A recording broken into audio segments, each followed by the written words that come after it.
Makan Turabov araya girdi. Topu yeniden kazandı İmakan. İkbalsızda yakalayıblar Miramin Hatiyev. Miramin.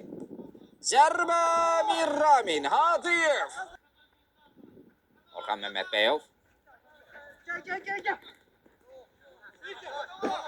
İmakan Turabov bir qədər ayaq saxladı. İmakan zərbə keçmir.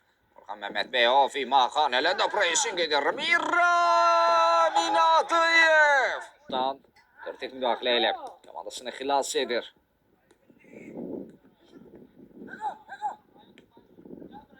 Şəriyər Zamanov.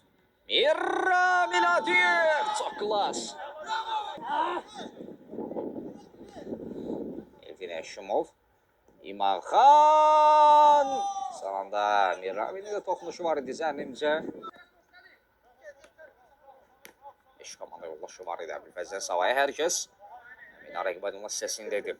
Əbülfəz uzaq məsafədən özü də zərbə edirə bilər, amma bu ötürmədi. Zərbə və gol! Miramin Hatiyev. 4-3 Alfa Mərdəkin yenidən öndədir. Çox məhsuldar bir oyun izlədik. 4 dəqiqələr ərzində nə az, nə çox.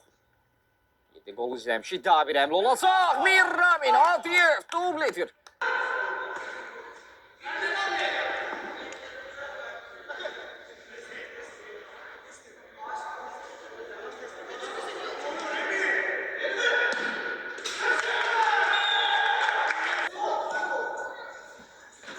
Başla qarşıladı Tural indi. Qısa kamera gətirdi. Sağ.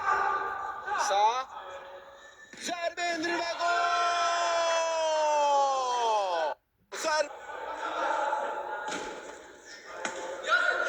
Yazi.